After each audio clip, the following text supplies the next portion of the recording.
What's up, dude? Hello everybody, welcome back to my YouTube channel. So yeah, if you notice that I'm wearing literally the exact same thing that I wore in yesterday's video, it is because I am trying to knock out as many videos as I possibly can today.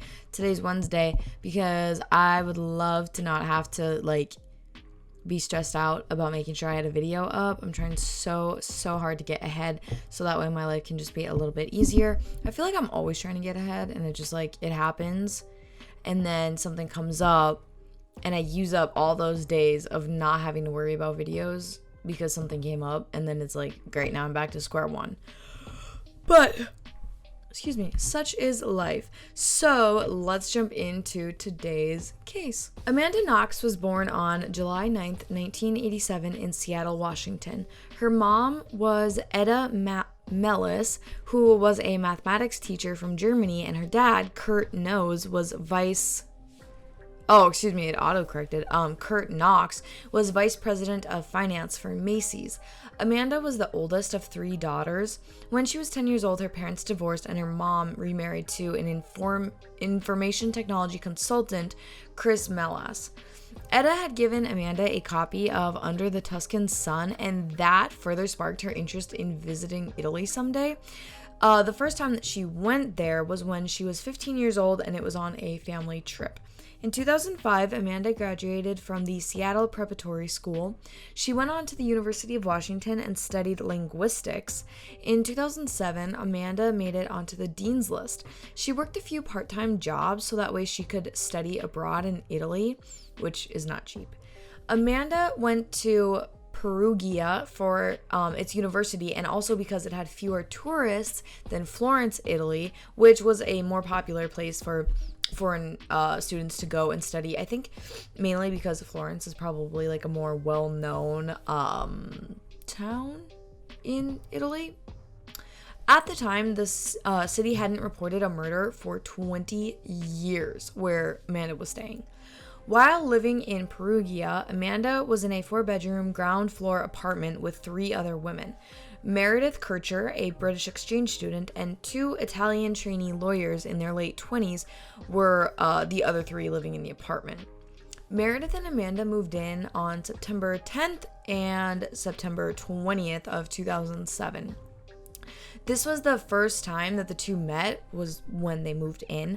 Amanda was working part-time at a bar, Les Chic, but she told her flatmates that she was going to quit because her boss wasn't paying her, and of course he denied this.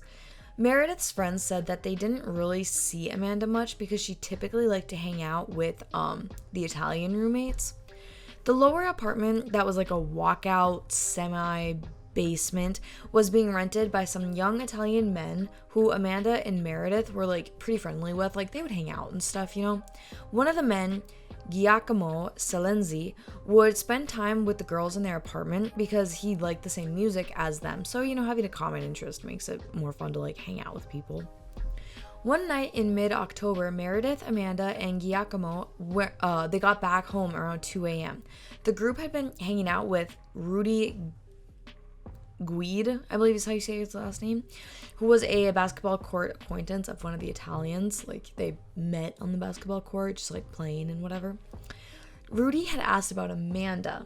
He was invited into the basement by the Italians before Amanda and Meredith joined them in the basement apartment. Amanda would later mention another night out with Meredith and Giacomo where Rudy had joined them and then hung out in the Italian's apartment with the group, but he was never invited into Amanda and Meredith's apartment. Meredith and Amanda went to the Euro Chocolate Festival together, which is just an annual chocolate festival in Italy, which I think sounds like so much fun. On October 20th, Meredith started a romantic relationship with Giacomo after going to a nightclub with him and a small group of people that also included Amanda. Also, has anyone else ever seen that Tumblr post where it's what? No bless yous for Giacomo? So funny. I love it. That's what I was thinking the whole time I was writing this up. Later that day, Rudy visited the basement apartment, the one where the Italians lived. On October 25th, Meredith and Amanda went to a concert where Amanda met Raphael Solicitio. He was a 23-year-old software engineer student. His flat was about a 5-minute walk away from hers, so she began spending like more time with him. And I think you could say that they were in like a fairly casual but romantic relationship. On November 1st, 2007, which was All Saints Day in Italy, the neighbors in the basement were away, and it's believed that after Meredith watched a movie at a friend's house, she got back home around 9 p.m. and was alone in the building. After Amanda and Raphael had spent the night together, on November 2nd, then, like the next day, Amanda went back to the apartment and the front door was open. There were also bloodstains in the bathroom, and Meredith's bedroom door was closed and it wouldn't open. It was like locked. Amanda called her phone but didn't get any answer, which was odd because Meredith typically did answer her phone. It was always on her, and she had like an Italian phone and then also an English phone, which I don't think is like super odd. I don't think there's anything weird about that. But later, Amanda called Filomena, who was one of the Italian roommates, and explained what she saw in the apartment and that she was worried something had happened to Meredith. Amanda claimed that she went to Raphael's apartment and took a shower. After that, they went back to her apartment, and the two of them attempted to get into Meredith's room, and after they couldn't, Raphael called the Italian military police. The police ended up going to the apartment, but not because of Raphael's call, but because they traced 2 phones that were found in a nearby garden to the girls' apartment. When the police opened up Meredith's bedroom, there they found her body on the floor covered up by a duvet.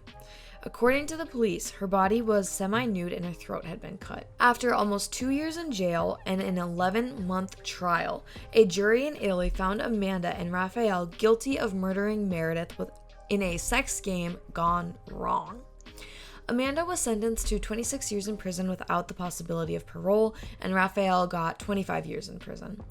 In a separate trial in 2008, Rudy was found guilty of murder and sexual assault. He was sentenced to 30 years in prison. It was unrelated to the case with Meredith, however. In 2011, an appeals court overturned the most serious charges against Amanda, according to People.com. One of the biggest pieces of evidence towards Amanda's innocence was the mishandling of DNA evidence. Prosecutors claimed that there were traces of Meredith's DNA on the blade, like a knife blade, along with Amanda's DNA on the handle, but during the appeal, court-appointed experts testified that the way the DNA was collected would have allowed for cross-contamination, and that the DNA could not be matched to Amanda with absolute certainty. Amanda had tried to accuse her boss from the bar, Patrick Mamumba, but he had an accurate alibi, and Amanda did say that she just felt pressured into it. And she said some stuff she should not have said, but I get it. Like, if you're feeling pressured and like you're gonna get in trouble, I mean, of course you want a way out of that. So I mean, I understand where she was coming from. I'm not saying it's right, but I'm just like, I get it. In March of 2013, Italy's court had thrown out Amanda's acquittal and ordered a retrial, so we're starting fresh. Amanda didn't have to attend because Italy doesn't require defendants to be in court personally. In the second appeals trial, again, Amanda was found guilty of murdering Meredith. The trial ended in January of 2014. This is 7 years after Meredith was found dead. This time, Amanda was sentenced to 28 and a half years in prison, and Raphael got 25. The court explained that they resentenced the pair because of the nature of Meredith's injuries, which indicated that Rudy, who was still serving a reduced 16-year sentence, couldn't have acted alone. In 2015, Amanda's second conviction was overturned by Italy's highest appeals court. I am tremendously relieved and grateful for the decision of the Supreme Court of Italy. The knowledge of my innocence has given me strength in the darkest times of this ordeal, and throughout this ordeal I have received invaluable support from family, friends, and strangers. To them I say thank you from the bottom of my heart. Your kindness has sustained me. I only wish that I could thank each and every one of you in person. That was Amanda's official statement after being released. She is now married and has a child and is living free back in America. Now, that is it. That's just like, seriously, a very brief rundown of what happened. I have all my case sources linked in the description box down below if you feel like going and checking them out. There is so much more on this case, a lot of like really technical things, but I just wanted to give you guys like a brief overview as to what happened, like a basis knowledge of what happened in this case. But that is it for me today. If you guys would like to give this video a thumbs up and subscribe to my channel, that would be great. I also have a lot of other true crime videos if you would like to go and check them out. I have them in a playlist, or you can just go through like the videos tab on my channel. If you don't feel like subscribing or watching any of my other videos, that's cool.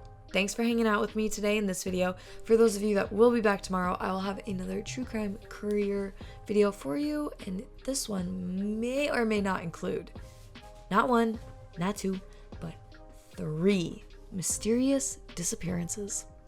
So if you feel like coming back tomorrow, that's what we'll have for you. Stay safe out there, you guys, and have a good day. Bye.